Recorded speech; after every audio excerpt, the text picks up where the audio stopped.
There are two basic types of ravioli these days. There are the traditional Italian type, in which the pasta is supposed to have some bite to it. This is the way that Italians enjoy and understand pasta, because traditionally it is all about the pasta and not the filling.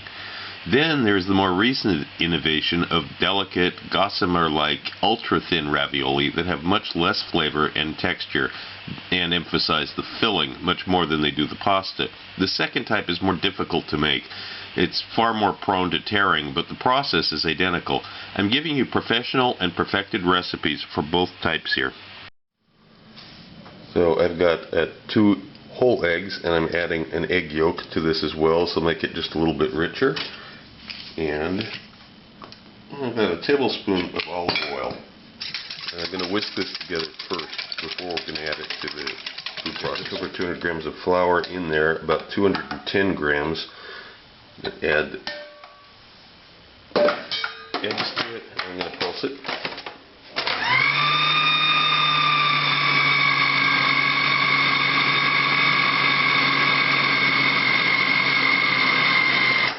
Okay, now you've got this sticky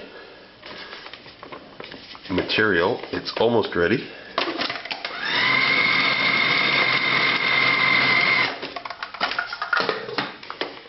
Notice I'm not using any water in this dough. This is entirely eggs. Okay, this is a good consistency. Now I'm going to take it out of this and knead it by hand a little bit. Okay, just a little bit to make sure that it comes together. This is fine. Now I'm going to wrap this up in plastic and refrigerate it for a little bit. Okay, now we're ready for the pasta machine, right? No. I know you've seen on shows like Iron Chef America, where they have to make dishes in 60 minutes, that the chefs don't let the dough hydrate, they don't go through the kneading process, and yet somehow, miraculously, they still turn out beautiful, translucent, thin ravioli. How is that? Because those shows are reality shows, which oddly enough has nothing to do with reality. If you try to just use the dough the way it is right now and run it through the machine, you'll get thick, chewy, gummy pasta. It will not be very pleasant. Yeah, it's edible. It won't poison you, but it will not be the beautiful kind of pasta that you want and that you see. You have to go through this ugly process of kneading it for about 10 minutes, like it or not. And you knead, and you knead, and you knead. And when you're done, you need some more.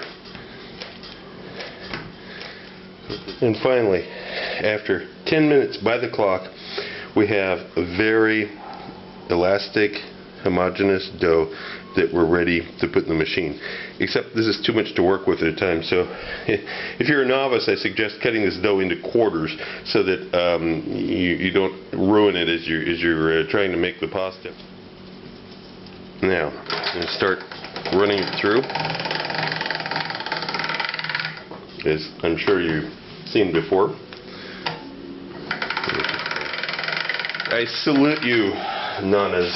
I do not know how you can make paper-thin ravioli with a rolling pin without tearing them. But I know it can be done. Use a pasta machine. You'll save yourself a lot of anguish. Okay. Notice I ran it through a few times on the first setting. Okay. After you've done this, you're going to fold it in half. You're going to remember you're going to try to keep these edges even too, and then you're going to feed it back through again. I'm still on the first setting on the pasta machine. One more time. Okay, now I'm finally going to move to the second setting.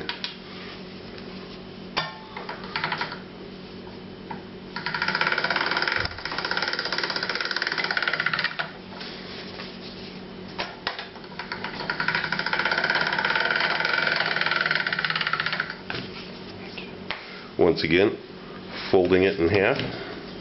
Now I'm turning it at a 90-degree angle and feeding it through. And you repeat this process. Just repeat the process. Turn it put it a couple times through on each setting at least a couple times, even after you kneaded it for 10 minutes. You still want to do that. You want to get it as smooth as you possibly can. And this is one of the shapes you frequently encounter as you're rolling it. You've got a straight edge and you've got a crooked edge. And in case you couldn't figure this out, just fold it over like this and run it through again. And if it's crooked on the other ends, you're going to fold it that way, but this will straighten. And as you get down close to the end, it gets quite long. But you want to, for this kind of ravioli, you want to go to the last setting on your pasta machine. Whatever the thinnest you can make it is, that's the one you're going to use. And eventually you get to the point where you've got it all. Now you're going to fold it over and you kind of estimate using the cutter you're going to have how many of these things are you going to get. I'm going to say I'm going to get about 5 of these across.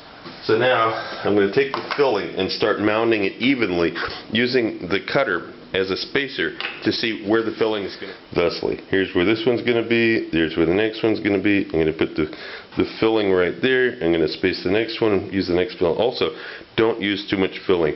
Classic mistake that other people make is they put way too much filling. This is a pasta dish. It is about the pasta. I know people want to put tons of filling in. Don't do that. Okay, now what we need to do is seal these. So I'm just going to use plain water. I know a lot of people suggest using an egg wash in here. That will also make your pasta tough. The egg dries, and of course, what's thicker, egg or water? Of course, egg is thicker. So you use egg, you're going to get thicker, gummier pasta. This recipe for the pasta is just fine. You will not need egg to seal it. It's got plenty of egg in it. Okay, and you look for where the first one is so you don't screw it up. And then gently lay it down. Try not to have creases in it. And you're going to have to start squeezing it down a little bit like this. But then you're going to cut them and you're going to fix the rest of it by hand. So this is fun. Now you take the cutter, take like this. Now you've got a piece you can work with. You can squeeze all the air out of it. And that's what you do. Just repeat it across the line. Another secret that's not often mentioned is that simply removing the air is not enough. You want to keep squeezing. You want to keep squeezing. You want to make this pasta that's on the edge very thin with the filling in the middle. This is one of the tricks to how you get this amazing, large, beautiful ravioli. Just a little filling in the center. You got to work it with your fingers. That's right. It's not going to be done by a machine. You want good looking ravioli, it's going to take some work. You can stretch it a little bit. This dough is very malleable, especially after it was kneaded for 10 minutes. And how much work you put into it, each one is up to you. But this is what you want to end up with. Not the thing that you initially rolled out and cut. This is what we started with. This is what we ended up with. See the difference?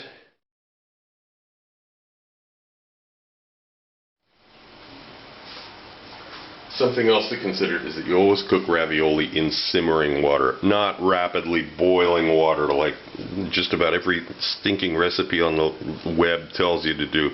Rapidly boiling water will destroy your ravioli if it's freshly made. Next restaurant trick. Do not try to store ravioli that have not been cooked at all. They will tear apart, they'll be a mess. What you do is you cook them for about 1 minute, then you put them into an ice bath. Then, after they cool off, you put some oil on them, and then you can save them in a tray and cook them a second time when you need an order.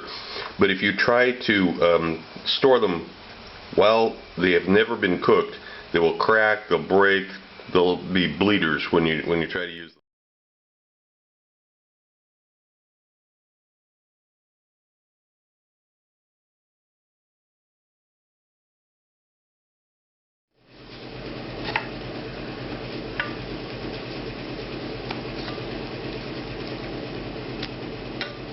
Toss them with a little bit of butter after they finish cooking. A little bit of sage in there.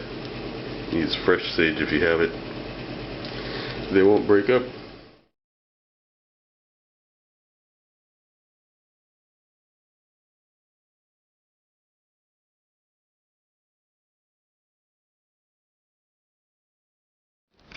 Also look for my cocktail book, Cocktails of the South Pacific and Beyond, Advanced Mixology, available through Amazon online.